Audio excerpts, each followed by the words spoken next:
జాతీయవాద జర్నలిజానికి అసలైన వేదిక నేషనలిస్ట్ హబ్ ని సబ్స్క్రైబ్ చేసుకోండి. నోటిఫికేషన్స్ కోసం బెల్ ఐకాన్ పై క్లిక్ చేయండి. నమస్తే, welcome to nationalist hub. BJP target 370కి పశ్చిమ బెంగాల్ కీలకమైన రాష్ట్రం. 2019 ఎన్నికల్లో ఆ పార్టీ విజయానికి పశ్చిమ బెంగాల్ కీలకంగా మారింది. ఈ క్రమంలో ప్రస్తుత ఎన్నికల్లోనూ ఆ రాష్ట్రంలో కమలం పార్టీ గెలుపొందే సీట్లపైనే అందరి దృష్టి పడింది. గత ఎన్నికల్లో 18 సీట్లను గెలుచుకున్న బీజేపీ ఈసారి ఎన్ని సీట్లను గెలుచుకుంటుందనే అనుమానాలు అందరిలోనూ ఉన్నాయి.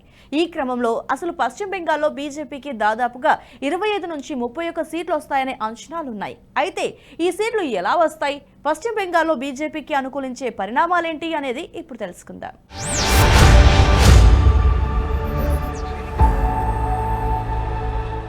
తృణమూల్ కాంగ్రెస్ కు ప్రధానంగా ఎదురుదెబ్బ తగిలేది సందేశ్ ఖాళీ ఘటనే.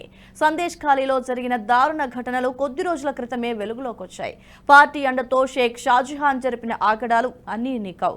స్థానికంగా ప్రజల భూములను లాక్కోవటం నుంచి మహిళలపై బలవంతంగా అత్యాచారాలకు పాల్పడటం వంటి వాటికి తెగబడ్డారు. ఈ ఘటన అప్పట్లో దేశవ్యాప్తంగా సంచలనాన్ని సృష్టించింది. మమతా బెనర్జీ ఒక మహిళ అయ్యుండి సొంత పార్టీ ఆఫీసుల్లోనే మహిళలపై అఘాయిత్యాలు జరగటంతో తీవ్ర విమర్శలు వ్యక్తమయ్యాయి. ఈ ఘటన జరిగిన తర్వాత కూడా మమతా బెనర్జీ నిందితుడిని కాపాడే ప్రయత్నమే చేసింది. అక్కడ ఏమీ జరగలేదని, బీజేపీ కావాలని ఈ విషయంపై రాద్ధాంతం చేస్తోందని టీఎంసీ బుకాయిస్తూ వచ్చింది. కానీ ఆ తర్వాత ఈ ఘటనపై స్థానిక ప్రజలు మీడియాతో తమ బాధలను వెళ్లబోసుకున్న తర్వాత కానీ నిందితుడిని అరెస్టు చేయలేదు. సందేశ్ ఖాళీ ఘటనలు కేవలం ఒక్క ప్రాంతానికే పరిమితం కాలేదు. ఇటువంటి ఘటనలు యావత్ రాష్ట్రంలో చాలా జరుగుతున్నాయి. తృణమూల్ కాంగ్రెస్ నేతలు స్థానికంగా తమకు పట్టున్న ప్రాంతాల్లో ప్రజలను ఇలాగే వేధిస్తున్నారు. ఈ విషయంలో ప్రభుత్వంపై ప్రజలు తీవ్ర వ్యతిరేకతతో ఉన్నారు. అంతేకాకుండా ఒక మహిళా సీఎంగా ఉన్న మమతా బెనర్జీ ఇటువంటి ఘటనలపై పట్టింపు లేకుండా వ్యవహరించడంతో ప్రజలు ఎన్నికల్లో తమ తీర్పు చెప్పే అవకాశం ఉందని తెలుస్తోంది. ఇక బీజేపీకి అనుకూలించే మరో అంశం సిఏఏ. కేంద్రం ఈ చట్టాన్ని 2019లోని పార్లమెంట్లో ఆమోదింపచేసింది.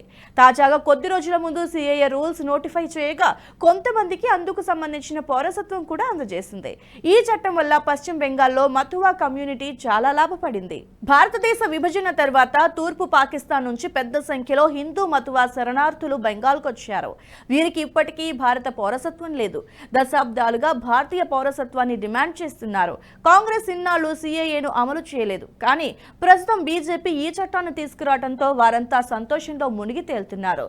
బెంగాల్లోని మతువా శరణార్థులు ఉత్తర 24 పరగణాలు, దక్షిణ 24 పరగణాలు, నదియా, జల్పాయిగురి, సిలిగురి, కూచ్ బెహార్, బంగ్లాదేశ్ సరిహద్దుల్లో ఉన్న తూర్పు పశ్చిమ బర్ధమాన్ జిల్లాల్లో విస్తరించి ఉన్నారు. మతువా కమ్యూనిటీ హరిచంద్ ఠాగూర్ స్థాపించారు. దేశ విభజన తర్వాత హరిచంద్ గురుచంద్ ఠాగూర్ వారసుడైన ప్రమథ రంజన్ ఠాగూర్, అతని భార్య వీణా పాణి రాష్ట్రంలోని మతువా సమాజాన్ని ఏకం చేశారు. భారత పౌరసత్వం కోసం ఉద్యమించారు. బంగ్లాదేశ్ నుంచి వచ్చిన హిందూ శరణార్థులను షెడ్యూల్డ్ కులంగా పశ్చిమ బెంగాల్లో వర్గీకరించారు. వీరిని మతువా నామశూద్ర లేదా దిగువ కుల హిందూ శరణార్థులుగా పిలుస్తారు. పశ్చిమ బెంగాల్లో మొత్తం ఎస్సీ జనాభాలో 17.4% నామశూద్రులు ఉన్నారు. ఉత్తర బెంగాల్లో రాజవంశీల తర్వాత రాష్ట్రంలో రెండవ అతిపెద్ద ఎస్సీ కమ్యూనిటీ నామశూద్రులు.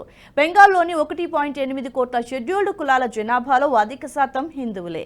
రాష్ట్రంలోని 42 లోక్సభ స్థానాల్లో బెంగాల్లోని 10 సీట్లు షెడ్యూల్డ్ కులాలకు రిజర్వ్ చేయబడ్డాయి. వీటిలో 2019లో బీజేపీ 4 సీట్లను గెలుచుకుంది.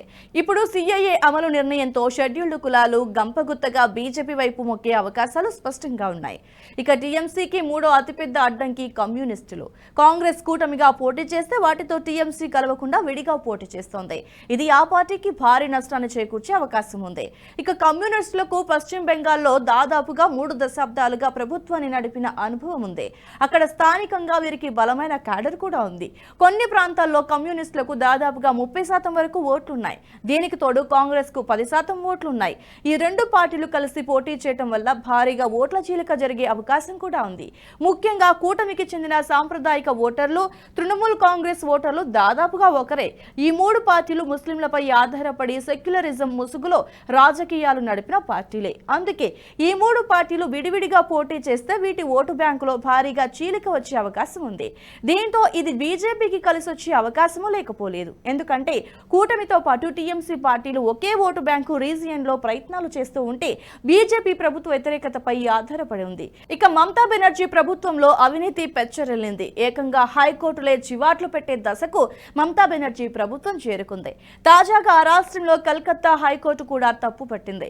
పశ్చిమ బెంగాల్లో 2016లో నియమితులైన సుమారుగా 24,000 మంది టీచర్లు, నాన్ టీచర్లకు కోల్కతా హైకోర్టు షాక్ ఇచ్చింది.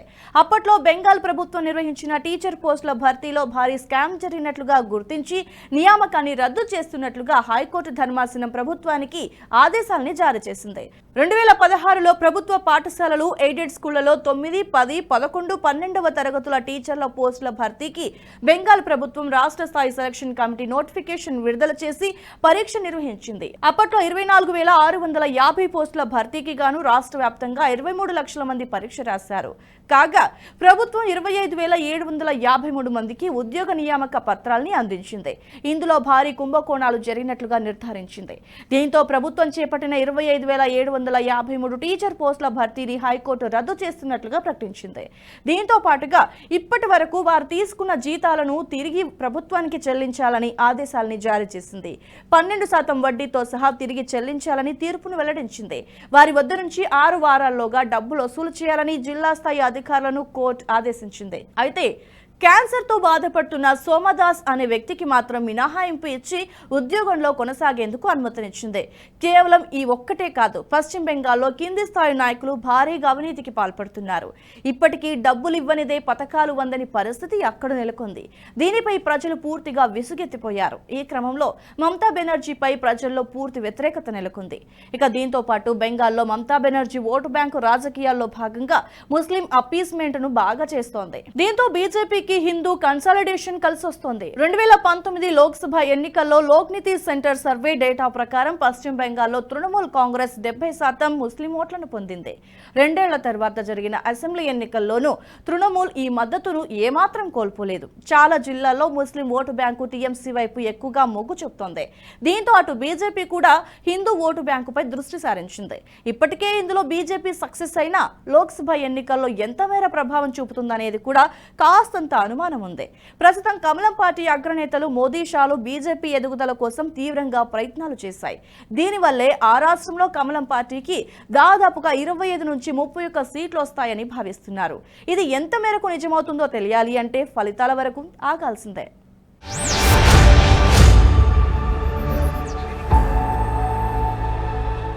ఈ వీడియో మీకు నచ్చినట్టయితే లైక్ చేయండి, 10 మందికి షేర్ చేయండి. అలాగే కామెంట్ల రూపంలో మీ అభిప్రాయాలను మాతో పంచుకోండి. Nationalist hub group of channels ను సబ్స్క్రైబ్ చేసుకుని తెలుగునాట జాతీయవాద జర్నలిజాన్ని ప్రోత్సహించండి. ఈ వీడియో కింద ఉన్న బెల్ ఐకాన్ పై క్లిక్ చేయడం మర్చిపోవద్దు.